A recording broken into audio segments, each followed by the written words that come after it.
Mastering physics with Brajesh Trivedi में आप सबों का बहुत बहुत स्वागत है। Heartiest welcome to all of you.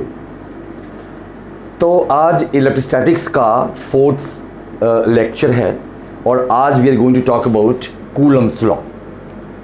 तो Coulomb's law actually talks about कि कोई भी यदि दो चार्ज है Q1 एंड Q2 एंड इसके बीच में डिस्टेंस r है, तो with the help of Coulomb's law हम लोग क्या करते हैं, हम इनके बीच में फोर्स ऑफ अट्रैक्शन या रिपल्सन कैलकुलेट करते हैं डिपेंडिंग अपॉन इन ये चार्जेस लाइक चार्जेस हैं या अनलाइक चार्जेस हैं। तो पहली बात आप समझ लीजिएगा, कूलम्स लॉ से मैं क्या करूंगा या कूलम्स लॉ क्या हेल्प करता है in finding out electric force between the to charge particle.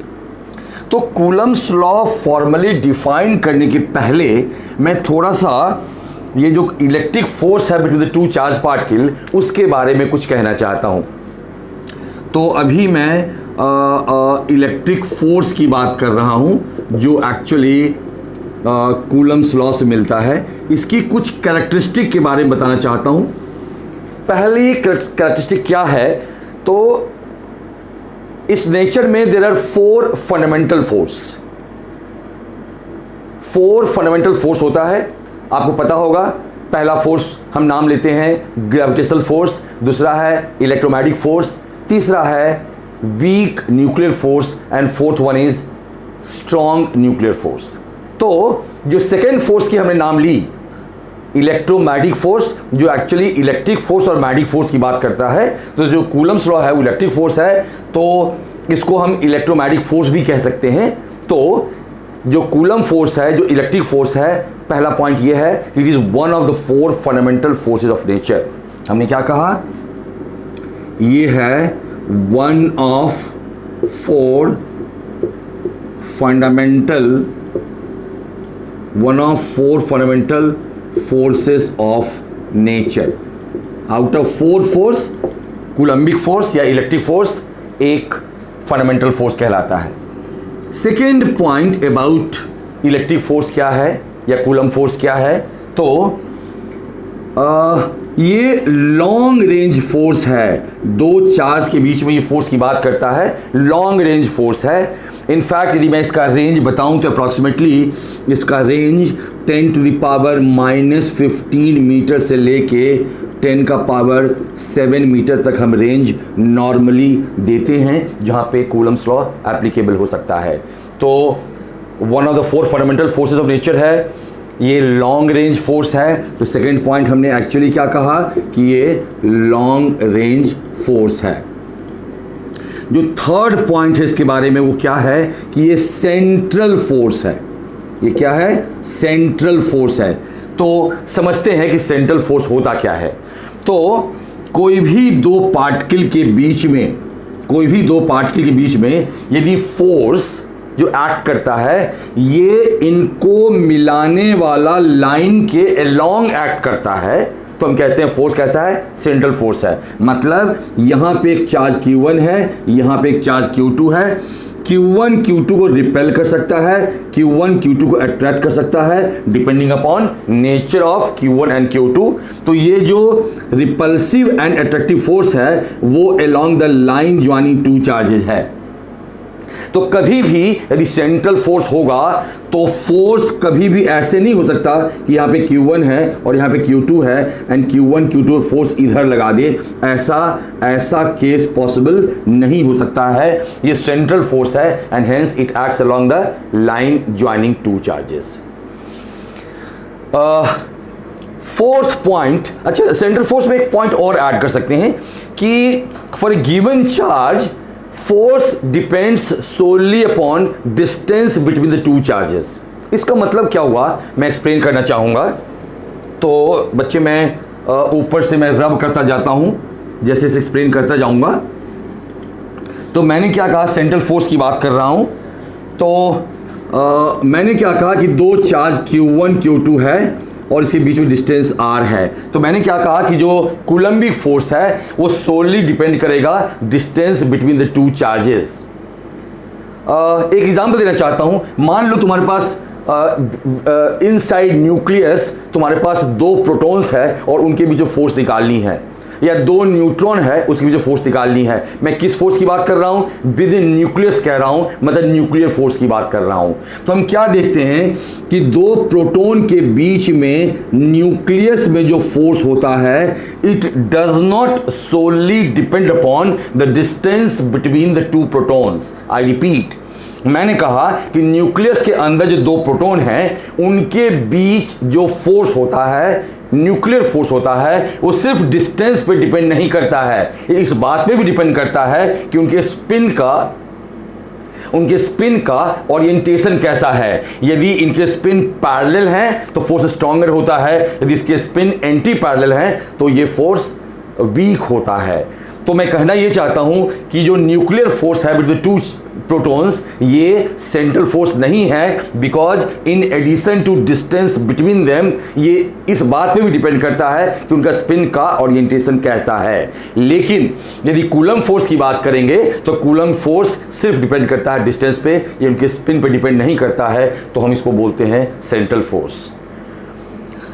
तो हमने पहली बात बताई कि ये one of the four fundamental forces of nature है। सेकेंड बात बताई ये लॉन्ग रेंज फोर्स है। थर्ड पॉइंट बताई ये सेंट्रल फोर्स है।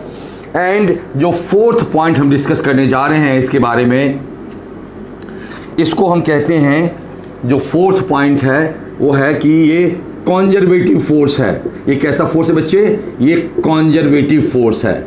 अब आप समझना चाहेंगे कि कॉन्जर्वेटिव फोर्स होता क्या है। इनफैक्ट क्लास 11th में आपने पढ़ा हुआ है कॉन्जर्वेटिव फोर्स के बारे में। हम क्या कहते हैं कि मान लो एक पॉइंट ए है एंड एक पॉइंट बी है। ए से बी पॉइंट तुम इस पाथ से जा रहे हो and work done by a force is W1, and तुम ए से बी ऐसे जा रहे हो, स्ट्रेट जा रहे हो, work done by a force is W2, and तुम ए से बी ऐसे जा रहे हो, work done by a force is W3। अब यदि ये W1, W2, W3 ये तीनों यदि इक्वल हो जाएं तो हम कह सकते हैं कि जो वर्क डन बाय ये फोर्स है वो पाथ पे डिपेंड नहीं किया, वो सिर्फ डिपेंड कर रहा है इनिशियल और फाइनल पॉइंट पे। तो फोर्स होता है कंजर्वेटिव यदि work done does not depend upon path. तो किसी भी एक पॉइंट से दूसरे पॉइंट के बीच में यदि वर्क डन पाथ से इंडिपेंडेंट है तो हम कहते हैं फोर्स कैसा है? कंजर्वेटिव फोर्स है। And electric force is also a conservative force. आपने क्लास 11 में पढ़ा होगा gravitational force is also a conservative force. तो ये हमने कुछ पॉइंट्स बताई इन जनरल जो इलेक्ट्रिक फोर्स के लिए एप्लीकेबल है। अब इस आइडिया के साथ हम लोग डिस्कस करने जा रहे हैं कूलम्स लॉ की बात करने जा रहे हैं। कूलम्स लॉ, पहली बात, कूलम्स लॉ एप्लीकेबल फॉर, पहला पॉइंट, पॉइंट पार्टिकल मतलब बॉडी में चार्ज होगा लेकिन वो पॉइंट बॉडी होगा, मतलब वो वॉल्यूम ऑक्यूपाई नहीं करेगा। So always Coulomb's law applicable है फॉर पॉइंट चार्ज पार्टिकल। आप ऐसे भी लिख सकते हैं पॉइंट चार्ज पार्टिकल। इनफैक्ट थोड़ा सा मैं इसको प्रॉपर्ली लिख देता हूँ। ये एप्लीकेबल है फॉर पॉइंट चार्ज पार्टिकल, मतलब दोनों पार्टिकल जिसपे हम फोर्स कैलकुलेट करने वाले हैं वो पॉइंट पार्टिकल होना चाहिए। तो आपके मन में एक क्वेश्चन आ सकता है कि यदि ये पॉइंट पार्टिकल के लिए एप्लीकेबल है, इसका मतलब है कोई यदि फाइनाइट बॉडी है, मान लो पेन की बात कर लो, और इस पेन पे यदि यूनिफॉर्म मैं इस पेन पे यदि मैं चार्ज डाल दूं और कोई दूसरा पार्टिकल है, मान लो तुम्हारे पास एक बॉडी ये है जिसपे चार्ज है एंड यहाँ पे एक पॉइंट पार्टिकल है जिसपे चार्ज Q1 है, इसमें चार्ज Q2 है। तो ये तो पॉइंट पार्टिकल है, ये पॉइंट पार्टिकल नहीं है। तो जैसा मैंने आपको बताया कि एप्लीकेबल है पॉइंट चार्ज पार्टिकल के लिए, तो क्या इस दोनों में यदि फोर्स कैलकुलेट करना होगा तो क्या इसके लिए कूलम्स लॉ अप्लाई नहीं हो सकता है? तो कुछ मॉडिफिकेशन के साथ कुछ मैथमेटिकल टेक्निक लगा करके हम यहाँ पे भी फोर्स कैलकुलेट कर सकते हैं। हम क्या करते हैं इस केस में कि पूरे बॉडी को, जो चार्ज, जो Q1 वाला बॉडी है, जो पॉइंट पार्टिकल नहीं है, वो पूरी बॉडी को small small small small charge, small small part में डिस्ट्रीब्यूट कर देते हैं। तो मान लो उसका एक पार्ट ये हो गया स्मॉल पार्ट, और ये स्मॉल पार्ट इतना स्मॉल है कि इस पे चार्ज भी बहुत स्मॉल होगा, और उसको हमने मान लिया dq। तो ये dq इतना स्मॉल है कि इसको हम मान सकते हैं point particle, point charge particle. और अब जो Q2 है वो इस dq पे फोर्स लगा सकता है by applying Coulomb's law, and फिर हम इसको इंटीग्रेट करके नेट फोर्स हम निकाल सकते हैं। अभी मेरा पर्पस नहीं है इंटीग्रेट करके फोर्स निकालना, मैं सिर्फ बताना चाहता हूं कि एप्लीकेबल है पॉइंट पार्टिकल के लिए, लेकिन फाइनाइट बॉडी भी होगा तो कैलकुलस की हेल्प से हम फोर्स की वैल्यू कैलकुलेट कर सकते हैं। सेकेंड पॉइंट जो मैं कहना चाहता हूं वो ये है कि ये एप्लीकेबल है for particles at rest. So particles at rest होना चाहिए। तो दो पार्टिकल रेस्ट पे है तो उसके बीच में कूलम फोर्स लगाते हैं। तो अगेन एक क्वेश्चन आपके मन में आ सकता है कि यदि पार्टिकल मूव करना स्टार्ट कर दे, चार्ज पार्टिकल यदि मूव करना स्टार्ट कर दे, तो क्या उसके लिए हम कूलम्स लॉ नहीं लगा पाएंगे? आंसर है लगा पाएंगे। होता क्या है कि जब पार्टिकल मूव करता है तो कूलम्स लॉ तो एक्ट करता ही करता है, इसके अलावा मैग्नेटिक फोर्स भी एक्ट करने लग जाता है, because moving charge magnetic field produce करता है। मतलब यदि चार्ज मोशन में है तो इलेक्ट्रिक फोर्स भी लगेगा गिवन बाय कूलम्स लॉ, और मैग्नेटिक फोर्स भी लगेगा, दोनों फोर्स लगेगा, तो नेट फोर्स की वैल्यू चेंज हो सकती है। और चूंकि अभी यहाँ पे हम कूलम फोर्स की बात कर रहे हैं, इसलिए मैग्नेटिक फोर्स मैं नहीं चाहता हूँ पिक्चर में आए, इसीलिए मैं कहता हूँ पार्टिकल रेस्ट पे होना चाहिए। तो ध्यान दीजिएगा कि जब मैं कहता हूँ कि कूलम्स लॉ एप्लीकेबल है पॉइंट चार्ज पार्टिकल के लिए, कूलम्स लॉ एप्लीकेबल है पार्टिकल अरेस्ट के लिए, तो इसका क्या मतलब है ये मैंने आपको कोशिश की बताने की। इस आइडिया के साथ अब हम फॉर्मली डिफाइन करने जा रहे हैं कूलम्स लॉ, मतलब इसका स्टेटमेंट मैं आपको बताने जा रहा हूं। तो यदि मैं स्टेटमेंट की बात करूं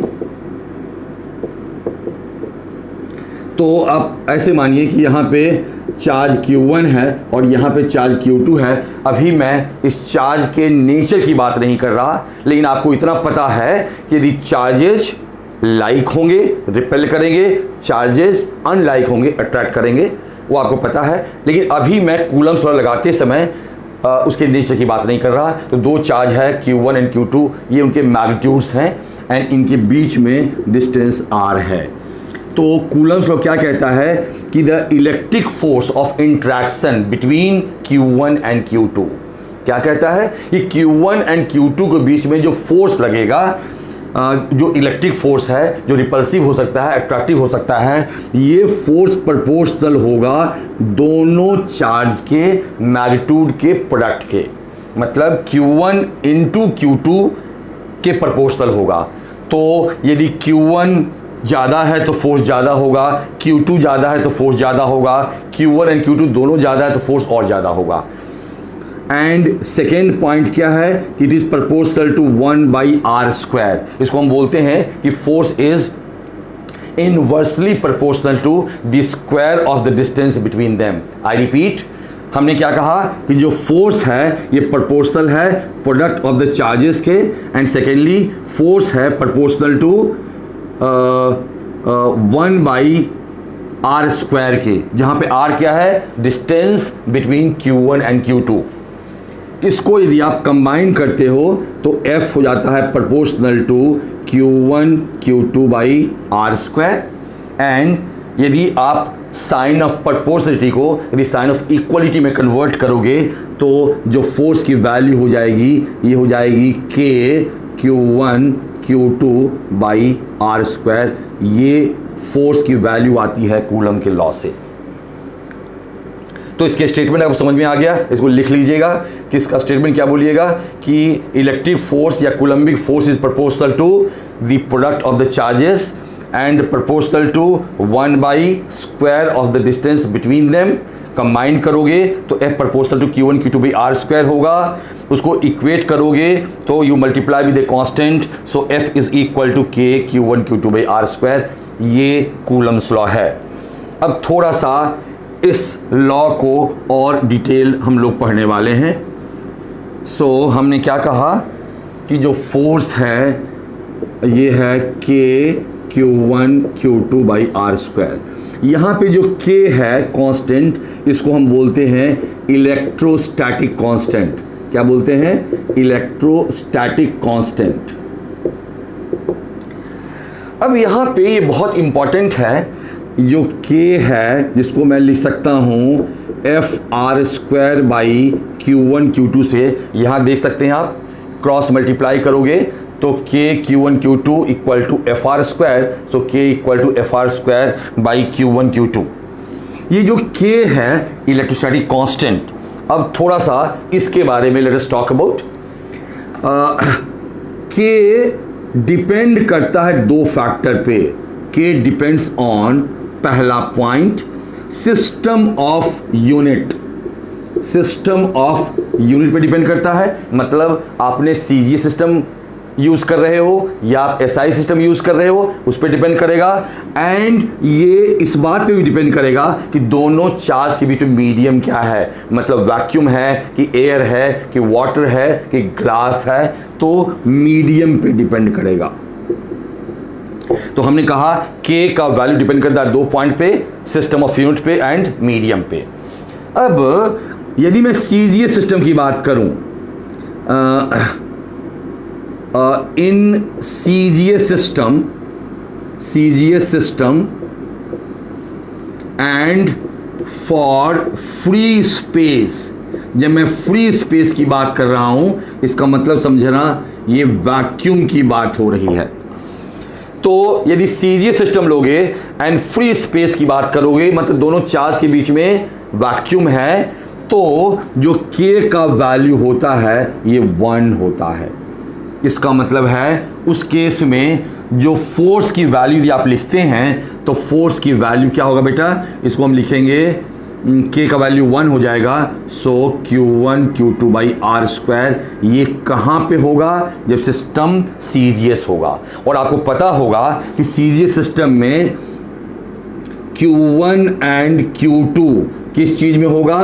तो ये ESU में होगा, electrostatic unit of charge. CGS system में चार्ज का यूनिट क्या होता है? ESU, electrostatic unit of charge बोलते हैं। एंड R यदि सेंटीमीटर में होगा तो जो फोर्स का वैल्यू है वो डाइन में आएगा। मैं ये कहना चाहता हूं कि सीजीएस सिस्टम में K का वैल्यू 1 होता है फॉर फ्री स्पेस, एंड तो F की वैल्यू हो जाएगी K 1 हो जाएगा, तो Q1 Q2 by R square. यदि Q1 Q2 CGS में, इसका यूनिट का नाम है ESU, या इसको स्टैट कूलम भी बोलते हैं बच्चे। 1 ESU ऑफ चार्ज मतलब 1 स्टैट कूलम ऑफ चार्ज। तो Q1 Q2 यदि ESU या स्टैट कूलम में है और R यदि सेंटीमीटर में है तो F डाइन में होगा। लेकिन CGS सिस्टम उतना पॉपुलर नहीं है, तो अभी मैं एसआई सिस्टम की बात कर रहा हूँ। मैं इसको रब कर रहा हूँ, आप इसको लिख लिए होंगे। सो अब मैं एसआई सिस्टम की बात करता हूँ। So in SI system for vacuum, या हमने कहा था इसी को हम बोलते हैं फ्री स्पेस, जो वैल्यू ऑफ K होता है ये होता है, इसकी वैल्यू होती है 9 × 10⁹। बच्चों मैं याद दिला दूं, हमने कहा ये फोर्स है Coulombic force, with the help of Coulomb's law हमने लिखा। ये कांस्टेंट है K, जिसको बोलते हैं इलेक्ट्रोस्टैटिक कांस्टेंट, एंड इसकी वैल्यू यदि एसआई सिस्टम में लोगे एंड दोनों चार्ज के बीच में फ्री स्पेस होगा या वैक्यूम होगा, तो जो K की वैल्यू होती है वो 9 × 10⁹ होगा। अब यूनिट की बात करते हैं, K equal to F R square by Q1 Q2। तो वैल्यू तो इतना हो गया, अब यूनिट क्या लिखेंगे? F मतलब न्यूटन। यहाँ पे क्या है बच्चे, आर स्क्वायर मतलब newton metre square by charge square मतलब कूलम स्क्वायर। तो आप इस ढंग से लिखते हैं तो के का यूनिट भी आप आराम से दे सकते हैं, इसका आप डायमेंशन निकाल सकते हैं। रादर मैं आपको एडवाइस करूंगा कि के का आप डायमेंशन निकालिए on the basis of this unit. तो के का वैल्यू निकल गया। अब यहाँ पे मैं एक छोटा सा काम करना चाहता हूँ, इसको मैं रब कर रहा हूँ बच्चे, ये आपने लिख लिया होगा।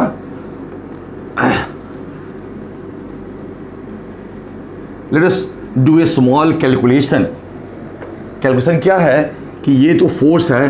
अब मान लो तुम्हारे पास यहाँ पे एक 1 कूलम का चार्ज है और यहाँ पे 1 कूलम का चार्ज है और इनके बीच में डिस्टेंस यदि 1 मीटर है और ये है इसके बीच में मीडियम क्या है, तो फ्री स्पेस है। जहाँ भी फ्री स्पेस की बात हो रही है आप मानना मतलब वैक्यूम है।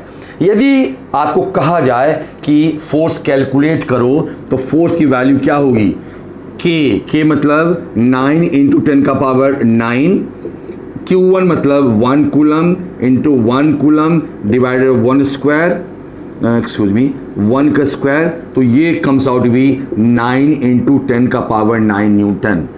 तो हम कहना क्या चाहते हैं कि यदि एक एक कूलम का 2 पॉइंट चार्ज पार्टिकल हो और उनके बीच में डिस्टेंस यदि 1 मीटर हो तो जो फोर्स ऑफ रिपल्सन होता है ये बड़ा ह्यूज होता है, 9 इंटू 10 का पावर 9 न्यूटन।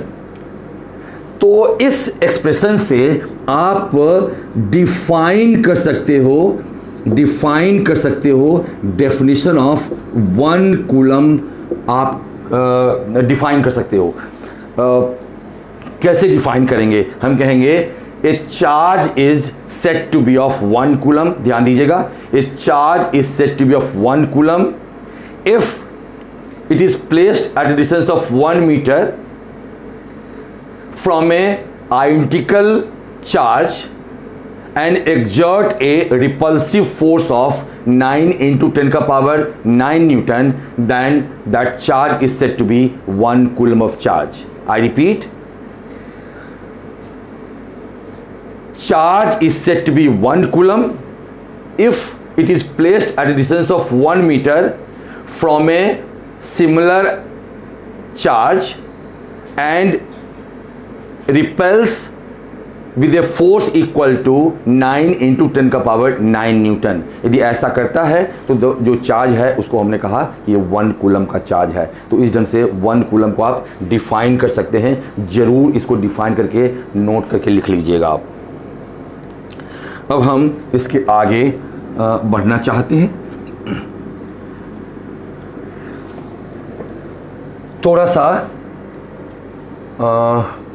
अभी जब आपने क्या देखा कि यदि 1 कूलम का, यहाँ पे यदि 1 कूलम का चार्ज हो, यहाँ पे यदि 1 कूलम का चार्ज हो और डिस्टेंस यदि 1 मीटर हो तो फोर्स की वैल्यू आ जाती है 9 इंटू 10 का power 9 newton, which is a very very big force, बहुत ही लार्ज फोर्स है। इसलिए नेचर में normally day to day life में जो चार्ज आपको मिलता है वो कूलम में ना होकर के माइक्रो कूलम में हो सकता है, नैनो कूलम में हो सकता है, पिको कूलम में हो सकता है। मतलब यदि कहीं पे लिखा हुआ है 1 माइक्रो कूलम तो इसको समझिए 10 का पावर -6 कूलम है। यदि 1 नैनो कूलम है तो 10 का पावर -9 कूलम है। 1 पिको कूलम है तो 10 का पावर -12 कूलम है। तो हो सकता है आप जब क्वेश्चन वर्कआउट करो तो यू गेट चार्ज की value in terms of micro coulomb, nano coulomb या पिको कूलम। तो ये हमने आपको एक जनरल आइडिया दिया। अब एक दो बहुत छोटे छोटे क्वेश्चंस मैं यहाँ पे करना चाहता हूँ।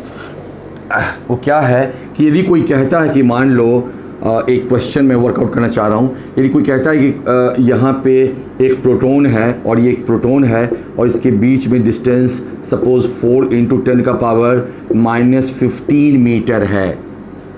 2 प्रोटॉन है और उसके बीच में फोर्स, उसके बीच में डिस्टेंस है 4 इंटू 10 का पावर -15 मीटर। यदि कोई कहता है फोर्स निकालो तो फोर्स कैसे निकालोगे? फोर्स हम निकालेंगे के Q1 Q2 by are square. सो के मतलब 9 इंटू 10 का पावर 9, Q1 Q2 आपको पता है प्रोटॉन पे चार्ज कितना होता है बच्चे, 1.6 इंटू 10 का पावर माइनस 19 कूलम। सो 1.6 इंटू 10 का पावर माइनस 19 और फिर 1.6 इंटू 10 का power minus 19 divided by 4 into 10 का पावर माइनस 15 का स्क्वायर। इसी को कैलकुलेट करके फोर्स की वैल्यू निकल जाएगी। ये अप्रॉक्सीमेटली कैलकुलेट कर लीजिएगा, इसकी वैल्यू अप्रॉक्सीमेटली 14.4 न्यूटन आता है। तो ये हमने आपको बताई कैसे हम फोर्स की वैल्यू कैलकुलेट करते हैं। तो अभी तक बच्चों हमने आपको क्या बताया, हमने आपको ये बताया कि Coulomb's law electric force between the to charge particle calculate करता है। और ये इलेक्ट्रिक फोर्स की हमने कुछ कैरेक्टरिस्टिक्स बताई आपको। हमने क्या बताया, ये one of the 4 fundamental forces है नेचर का, ये लॉन्ग रेंज फोर्स है, ये कंजर्वेटिव फोर्स है, ये सेंट्रल फोर्स है। और फिर हमने बताई कूलम्स लॉ क्या है, तो ये एप्लीकेबल कहाँ पे होगा, पॉइंट पार्टिकल के लिए और पार्टिकल एट रेस्ट के लिए। और फिर हमने बताई कि कूलम्स लॉ क्या बोलता है, तो आपने कहा force proportional to Q1 Q2 होता है, फोर्स प्रपोर्शनल टू 1/r² होता है। कंबाइन करने से force proportional to Q1 Q2/r² हो गया। And if you equate then multiply with the constant, so F equal to K Q1 Q2/r² हो गया। इस स्टेज पे अब मैं डायरेक्शन की बात कर रहा हूं, बिकॉज अभी तक हमने सिर्फ कैसे फोर्स कैलकुलेट करते हैं उसकी वैल्यू बताई, डायरेक्शन की हमने बात नहीं की। तो अब हम बात करने जा रहे हैं डायरेक्शन ऑफ फोर्स की बात करने जा रहे हैं। मान लो यहाँ पे अब नेचर है plus Q1 and plus Q2, दो टाइप का चार्ज है, पॉइंट चार्ज है, ये फोर्स लगा रहा है। तो इनके बीच जो फोर्स होगा वो F equal to K Q1 Q2/r² होगा। एक बहुत इंपॉर्टेंट क्वेश्चन है, जब मैं कहता हूं कि इनके बीच फोर्स इतना है, तो एक क्वेश्चन आपके मन में आ सकता है कि एक्चुअली ये फोर्स कौन लगा रहा है और किस पे लगा रहा है। तो आंसर क्या है कि ये फोर्स Q1 Q2 पे लगाता है एंड Q2 Q1 पे लगाता है। तो दोनों एक दूसरे के ऊपर में फोर्स लगाते हैं एंड दोनों का वैल्यू K Q1 Q2/r² है। मतलब ये न्यूटन का third law of motion follow करता है, जो कहता है to every action there is equal and opposite reaction. तो यहां पे यदि मैं एक लाइन लिखूं, मैं यदि शो करूं F12, इसका मतलब समझिएगा कि I am talking about force on Q1 by Q2, force on Q1 by Q2। और यदि मैं F21 की बात करूं तो इसका मतलब समझना force on Q2 by Q1 की बात कर रहा हूं। तो अब यहां पे आइए, हमने कहा कि सेंट्रल फोर्स है, मतलब इसी को मिलाने वाला लाइन के अलोंग फोर्स लगेगा। अब मैं F12 की बात कर रहा हूं, ध्यान देना, F12 मतलब फोर्स ऑन Q1, जो पहले आता है उस पर फोर्स लगता है और जो सेकंड आता है वो फोर्स लगाता है। मतलब F12 मतलब मुझे फोर्स Q1 पे निकालना है और कौन लगाएगा, Q2 लगाएगा। तो मैं आपको क्या एडवाइस करूंगा बच्चे, ध्यान देना, डायरेक्शन बच्चों को लगता है कि हमने सीख लिया, लेकिन बहुत मिस्टेक होती है और ये मिस्टेक बहुत कॉस्टली पड़ता है। तो this is the right time कि आपको समझना चाहिए कि डायरेक्शन देते कैसे हैं। तो जैसे मैं F12 की बात कर रहा हूं, मतलब फोर्स ऑन Q1 की बात कर रहा हूं, तो पहला काम कॉन्सेंट्रेट ऑन Q1, बिकॉज आपको फोर्स निकालना है Q1 पे। F12 मतलब फोर्स ऑन Q1, तो हमने Q1 पे कॉन्सेंट्रेट किया। फिर क्वेश्चन करो कौन फोर्स लगा रहा है, आंसर है Q2 लगा रहा है। कैसा लगा रहा है, रिपल्सिव लगा रहा है, बिकॉज दोनों लाइक चार्जेज है। रिपेल कौन होगा, Q1 होगा, बिकॉज फोर्स हमको Q1 पे निकालना है। तो Q1 रिपेल होगा तो किधर जाएगा, अब ये जाएगा। इसका मतलब है this is the direction of F12। एक बार फिर से रिपीट कर रहा हूं, मैंने कहा कि F12 मतलब फोर्स ऑन Q1, तो Q1 पे कॉन्सेंट्रेट करो। कौन लगाएगा फोर्स, Q2 लगाएगा। कैसा लगाएगा, रिपल्सिव लगाएगा। रिपेल कौन होगा, Q1 होगा। किधर होगा, अवे फ्रॉम Q2 होगा। इसी ढंग से यदि मैं F21 की बात कर रहा हूं तो फोर्स ऑन Q2 की बात कर रहा हूं, मतलब कॉन्सेंट्रेट Q2 पे करो। कौन लगाएगा फोर्स? Q1 लगाएगा। कैसा लगाएगा? रिपल्सिव लगाएगा। रिपेल कौन होगा? Q2 होगा। किधर होगा? अवे फ्रॉम Q1 होगा। तो ये हो जाएगा तुम्हारा F21।